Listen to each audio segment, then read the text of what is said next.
어제에 이어서 오늘은 집사에 대해서 이야기를 하고 있습니다.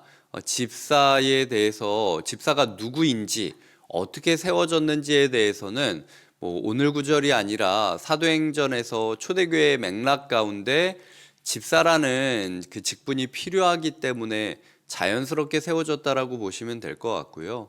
오늘은 집사의 자격에 대해서 둘러보시면서 나는 이런 자격을 가지고 있는가를 돌아보는 시간을 가지시는 게 적절할 것 같습니다.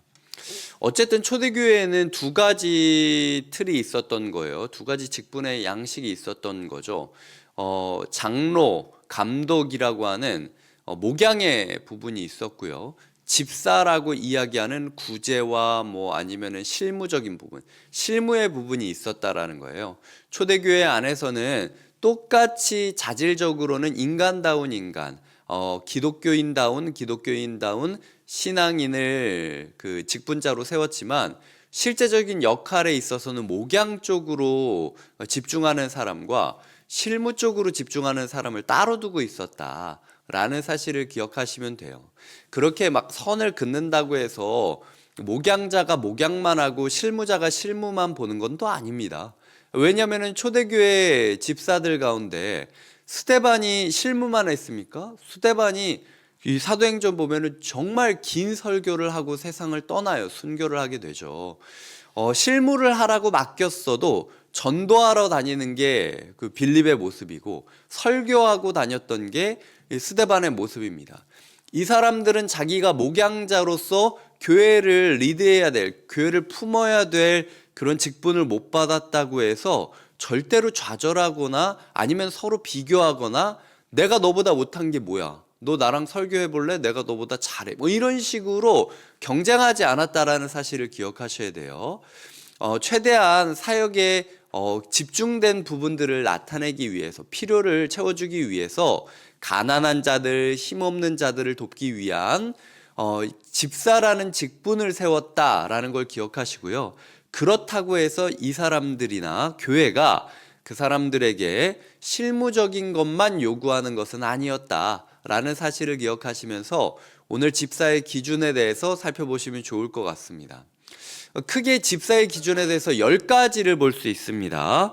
8절에 보면은 정중하고, 이게 정중이 그 존경할 만하고 라는 뜻이에요. 그러니까 사람을 봤을 때 저 사람은 참 맞아, 인간적으로 된 인간이지 라는 마음이 저절로 고개 끄덕일 정도로 존경받을 만해야 되고요. 일구이연을 하지 아니하고 앞뒤 말이 다르지 말아야 된다라는 겁니다. 그리고 술에 임박히지 아니하고, 어제도 비슷하죠. 임박혔다라는 건 중독됐다라는 겁니다. 그러니까 어떤 중독 증세가 일어나지 않는 거죠. 내가 그렇죠. 그게 술이든 담배든 아니면은 커피든 심지어 사람들과 만남이든 뭐든 간에 하나님보다 더 집중하고 중독되는 현상이 없는 거여야 된다라는 겁니다. 더러운 일을 탐하지 아니하고, 이게 네 번째인데, 더러운 일을 탐한다라는 것은 더러운 이익을 탐하지 않는다라는 겁니다. 어쨌든 실무자로서 돈을 만져야 되는데 돈을 만지는 사람이 평소에 더러운 이익을 탐한다. 더러운 이익을 탐한다라는 게 뭘까요? 더러운 이익을 탐한다라는 것은 우리가 사회적으로 봤을 때 도덕적으로 좋지 않은 직종에서 일을 하는 것도 더러운 이익을 탐하는 것이고요. 그리고 지나치다 싶을 정도로 예를 들어 가끔 저한테 주식이나 코인을 하는 게 성경적이냐 물어보곤 하는데, 신앙적으로 봤을 때도 그렇고 제가 여태까지 그 받아들이는 것도 그렇고요. 가상화폐도 화폐의 일부입니다. 나중에 그러면 버스 카드는 아니고 카드는 아니고 이러겠습니까? 각자 재정적인 건강 상태를 이루는 것이 필요하고, 하지만 그럼에도 불구하고 투자를 하는 거 좋다는 거예요. 근데 내가 빚을 내서 그거 무리하게까지 투자를 하면서도 어떻게든 이익을 꾀하려고 한다. 집을 이렇게 샀는데 집에 시세 차익이 있어가지고 그거를 어떻게 해야 되느냐, 이렇게 해도 되느냐라고 물어보시는 분들도 있어요. 해도 됩니다. 저는 그렇게 생각하고 있어요. 하지만 시세 차익을 어떻게든 내기 위해서 무리하게 막 영끌이라고 하죠. 영혼까지 끌어모아가지고 빚을 내서 샀는데 이게 시세가 안 올라. 그래서 옆 동은 시세가 올랐는데 우리 동은 시세가 안 오른다고 막 마음이 낙심되고 죽을 것 같고, 하나님은 왜 나한테 이렇게 힘들게 만드시는지 모르겠다고 한다면 이거 잘못된 거예요. 이건 아니에요. 이거는 오히려 내가 막 술집에서 일하는 것도 아니고 사채를 하는 것도 아니지만 이 또한 더러운 이익처럼 내 마음이 더러워질 수 있다라는 거죠.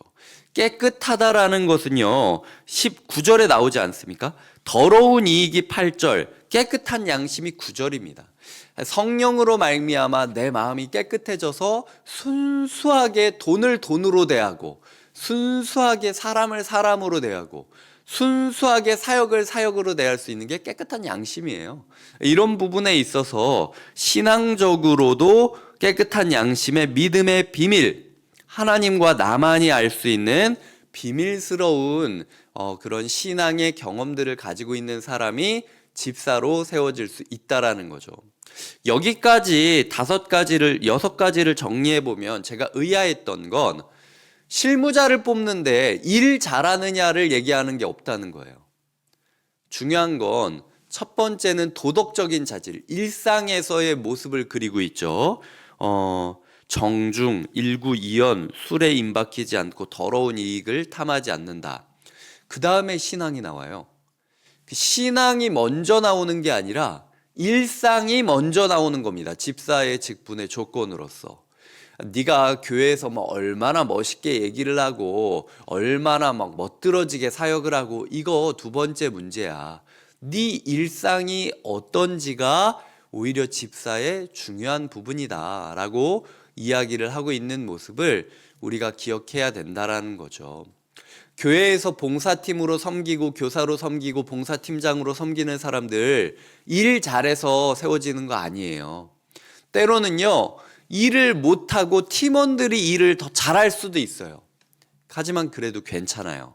일을 내가 제일 잘하기 때문에 봉사팀장이나 실무자가 되는 것이 아니라 일상의 검증을 마쳤기 때문에 그 사람이 세워져야 되는 거예요. 때로는 일을 못해도 오히려 일상이 건강한 사람이 일 잘하는 사람한테 부탁하면서 일하는 게 더 맞다라는 거죠. 이 부분에 있어서 순서가 일상이 신앙적인 순서보다 먼저였고 실무적인 자격에 대해서는 아예 논외로 치고 있다라는 사실을 기억하셔야 됩니다.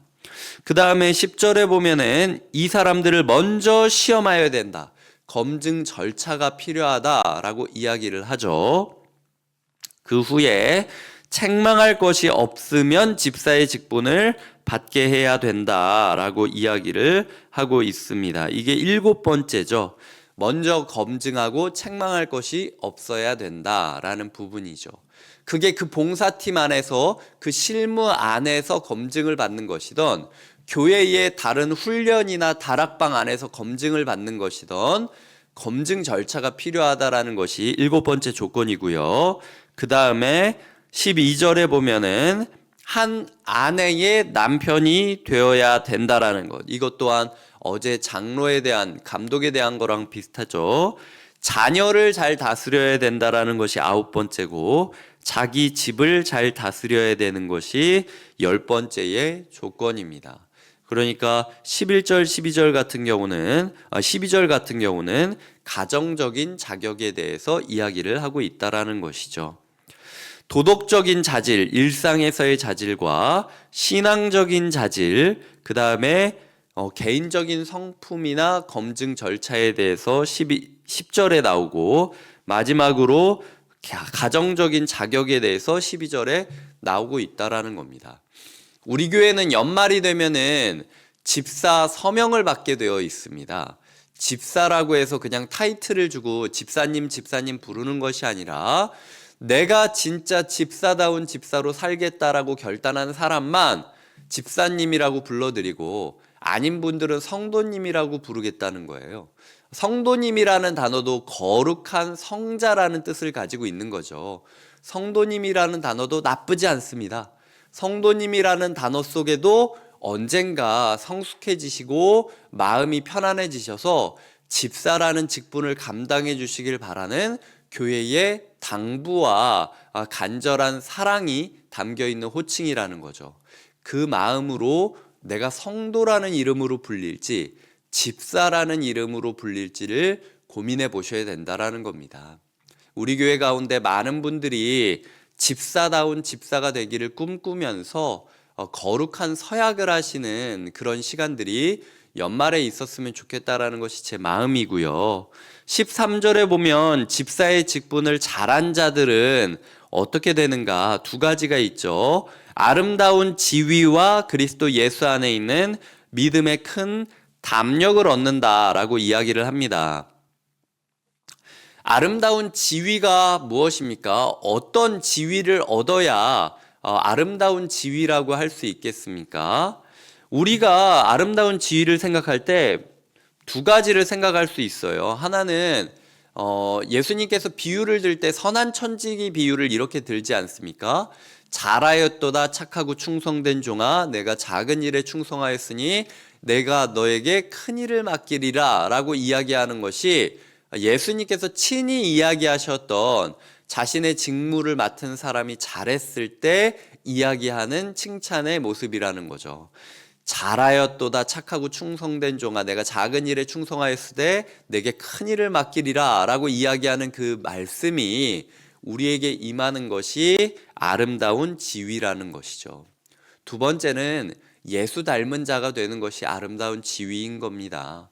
예수 닮아 예수의 손과 발이 되어서 예수의 뜻을 행하는 자가 된다라는 것.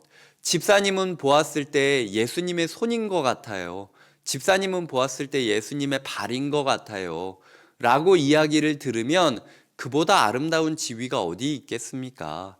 우리가 착하고 충성된 종과 예수 그리스도의 손과 발이라는 아름다운 지위를 얻기를 사모하는 마음으로 오늘도 집사답게 사역해야 된다라는 것이죠. 그리고 그리스도 예수 안에 있는 믿음의 큰 담력을 얻는다. 담력이 왜 필요합니까? 지금 용기가 없으면 살아갈 수 없기 때문에 담력이 필요한 거예요. 이렇게 집사의 직분을 잘 감당하는 분은요, 신앙생활에 있어서 하나님과 함께 싸우고 있다는 특별한 확신을 갖게 됩니다. 그리고 어떤 일을 맞이한다 할지라도 흔들리지 않을 담력을 얻게 된다는 것이 오늘 말씀이 우리에게 약속하고 있는 확신과 담력이, 용기가 우리에게 주어질 것이다 라고 하는 약속의 모습이라는 것이죠. 그래서 스스로를 바라보았을 때 나는 뭔가 예수님한테 인정받지 못하는 것 같고 나는 뭔가 예수님이랑 닮지 않은 것 같다? 집사의 직분을 사모하셔야 됩니다. 나는 뭔가 신앙생활에 있어서 확신이 없는 것 같다. 나는 뭔가 문제들을 보았을 때 돌파할 용기가 없고 주저주저 하는 것 같다라고 한다면 그럴수록 집사의 직분을 사모하셔야 된다라는 거예요. 그래야 이것을 얻는다라고 분명히 이야기하고 있지 않습니까? 그래서 13절을 마음에 품으면서 나 또한 이런 사람이 되기를 꿈꾸는 것이 필요하다라는 것이죠. 14절부터 16절까지는 교회에 대한 설명과 마지막 신앙생활에 대한 감탄사로 끝을 내며 4장으로 넘어가고 있습니다. 교회에 대해서는 15절에 이렇게 말하고 있죠. 교회는 무엇인가? 첫째, 하나님의 집이다, 가족이다 라고 이야기를 하고 있고요. 예수 그리스도를 가장 삼아서 예수 그리스도로 인하여 모인 곳이, 모인 가정이 교회다라고 이야기를 하는 거죠. 교회의 아비가 담임 목사입니까? 교회의 아버지는 예수 그리스도예요. 교회의 어머니가 아니면 사모나 아니면 전도사입니까? 교회의 어머니는 오히려 성령님이에요. 이런 부분에 있어서 우리가 바르게 인식하면서 아빠를 아빠라고 봐야 되고 엄마를 엄마라고 보는 것이 필요하다라는 거죠.